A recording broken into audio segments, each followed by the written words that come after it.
Welcome to ITFAQ YouTube channel. इस video में हम लोग बात करेंगे ब्लॉकचेन टेक्नोलॉजी क्या है। आजकल ब्लॉकचेन के बारे में काफ़ी ज़्यादा बातें हो रही है। ब्लॉकचेन को लोग अक्सर कंफ्यूज करते हैं बिटकॉइन से, तो इस वीडियो में हम लोग बिटकॉइन को भी थोड़ा बहुत समझेंगे कि ये बिटकॉइन क्या है। बिटकॉइन एक डिजिटल करेंसी है जो कि ब्लॉकचेन की जो टेक्नोलॉजी है उसको अपने बैकएंड पे यूज़ करती है। तो अब सीधा चलिए हम लोग आ जाते हैं कि ब्लॉकचेन क्या है। ब्लॉकचेन आपको एक ऐसी फैसिलिटी देती है जिसमें कि आप अपना डिजिटल लेजर जो है, मतलब किसी से हिसाब किताब जो कर रहे हैं उसको डिजिटली रखते हैं, और इसमें जो भी ट्रांजैक्शन होता है वो किसी एक सेंट्रलाइज सर्वर पर सेव ना हो करके ये मल्टीपल जो भी इस सिस्टम में पार्टिसिपेट कर रहे हैं नोड, उस पर सेव होता है। इसमें जो भी रिकॉर्ड सेव होता है वो बहुत ही ज़्यादा सिक्योर होता है, क्योंकि इसमें जो भी रिकॉर्ड होता है वो इनक्रिप्टेड फॉर्म में सेव होता है। किसी को जब भी उस रिकॉर्ड को लेना पड़ता है तो वो जो दूसरे नोड हैं जिनके ऊपर वो रिकॉर्ड पड़े हुए हैं एक ब्लॉकचेन के फॉर्म में, तो वो पूरा रिकॉर्ड कोई भी दूसरा सिस्टम ले सकता है और उसको फिर अपने पास वो मेंटेन करता है। ब्लॉकचेन में सबसे ज़्यादा ख़ास बात ये है कि ब्लॉकचेन में जो भी रिकॉर्ड है वो कोई भी चेंज नहीं कर सकता। अगर कोई चेंज करेगा तो वो सभी पर नहीं कर पाएगा। इसको ऐसे समझें कि जैसे एक नेटवर्क है कंप्यूटर का जिसके अंदर बहुत सारे कंप्यूटर हैं। मान लीजिए कि 1000 कंप्यूटर या 1,00,000 कंप्यूटर्स उसके अंदर हैं, सभी पर ये ब्लॉकचेन जो है वो पड़ा हुआ है, रिकॉर्ड पड़ा हुआ है। तो अब कोई हैकर है जो इसको हैक करेगा, वो कितने कंप्यूटर में जा कर के चेंजेस करेगा। वो मान लीजिए कि 100 कंप्यूटर में जा कर के चेंज कर सकता है, लेकिन बाकी के जो बचे हैं उसका क्या। तो इसमें जो भी चेंजेस है अगर वो सब जगह नहीं होगा तो फिर वो अपने आप ही इसमें रिवर्ट कर दिया जाता है। इसकी टेक्नोलॉजी ऐसी है कि इसके अंदर कोई भी चेंजेस जो है वो पॉसिबल नहीं है, और इसके अंदर सिक्योरिटी का काफ़ी अच्छा फीचर्स है। अब ब्लॉकचेन आया क्यों, इसको थोड़ा सा हम लोग समझते हैं। जैसे मान लीजिए कि आप किसी एक दुकान पर गए, आपके बगल में जो सोनू भाई हैं जो एक किराना स्टोर चलाते हैं, वहाँ से आपने जा कर के 1 किलो चीनी लिया। उस टाइम आपके पास कोई चेंज पैसे नहीं थे, तो आपने उनको 500 की नोट दिया। तो सोनू भाई ने कहा कि मेरे पास तो चेंज नहीं है, ऐसा करिए कि आप चीनी लेके जाइए और पैसे भी लेके जाइए, मैं एक रिकॉर्ड में लिख लेता हूँ कि आपने 50 रुपए की चीनी ली है और फिर इसको आप बाद में दे देंगे। तो ये बात वहाँ पर तय हुई। लेकिन सोनू भाई का बेटा आया मोनू, उसने क्या किया कि जो 50 रुपए की चीनी लिखी थी उसने 50 के आगे एक और लिख दिया, तो वो 150 हो गया। जब कुछ दिनों के बाद आप पैसा देने वहाँ पर पहुँचे तो वहाँ पर 150 रुपये लिखा हुआ था। अब ये रिकॉर्ड जो है वो चेंज हो गया। अब चेंज हो गया तो ये दोनों लोग में, आपके में और उसके जो भी सोनू भाई थे उनमें ये डिस्प्यूट हो गया, क्योंकि कई दिन की बात हो गई तो वो भूल गया। अब इसमें बात जो है वो बढ़ गई कि मैंने तो 50 रुपये की चीनी ली थी, लेकिन आपके पास रिकॉर्ड जो है उसमें 150 कैसे हो गया।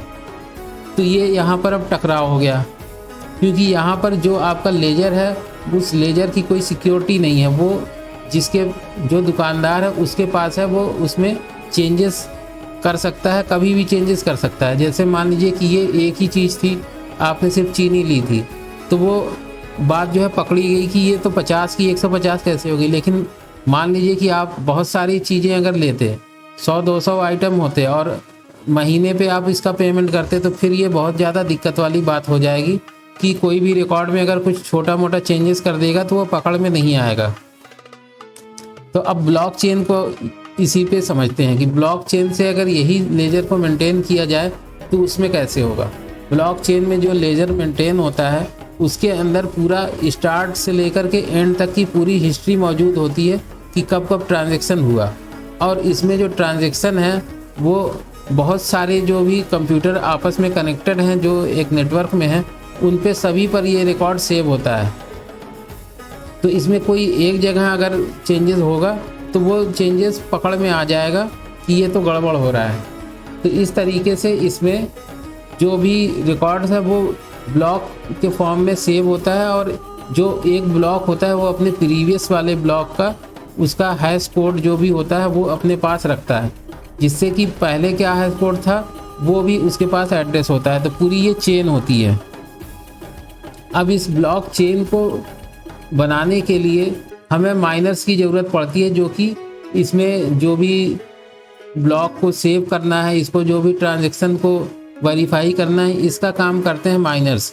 तो माइनर्स को इस काम करने के लिए थोड़ा सा इंसेंटिव भी मिलता है। वो इसको जब भी वो एक ब्लॉक को नया क्रिएट करते हैं, माइन करते हैं, तो उनको कुछ पार्ट जो है उसका मिलता है, करेंसी का जो भी पार्ट है वो मिलता है। तो इस तरीके से ये जो ब्लॉकचेन की टेक्नोलॉजी है ये बहुत ही ज़्यादा पॉपुलर होती जा रही है, क्योंकि इसमें कोई भी सेंट्रलाइज सिस्टम नहीं है। सपोज़ करिए जैसे आजकल हम लोग का जो आधार है, आधार पूरा गवर्नमेंट के पास एक जगह सेंट्रलाइज सर्वर पर सेव होके रखा हुआ है। सपोज़ करिए कि अभी तो वो बहुत ज़्यादा सिक्योर है, लेकिन किसी दिन ऐसा हो जाए कि वो किसी वजह से कोई इसमें हैकर्स पहुंच जाए और वो लोगों के डेटा जो है वहाँ से उठा सकता है।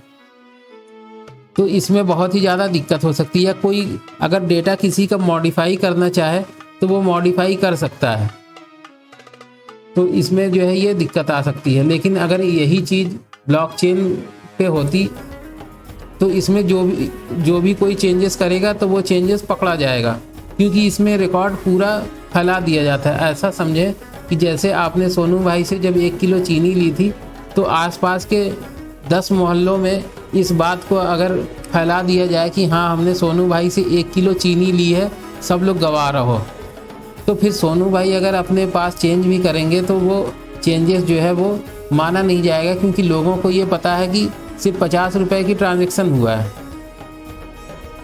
अगर कोई उसमें हेर फेर करेगा तो वो नहीं चलेगी। या अगर मान लीजिए कि 2-4 लोगों को मिला लिया जाए अपने में पैसे दे करके कि आप जो है बोल दो हमारे हिसाब से गवाही दे दो, लेकिन बाकियों का कितने लोग को आप जो है अपने में मिला सकते हैं।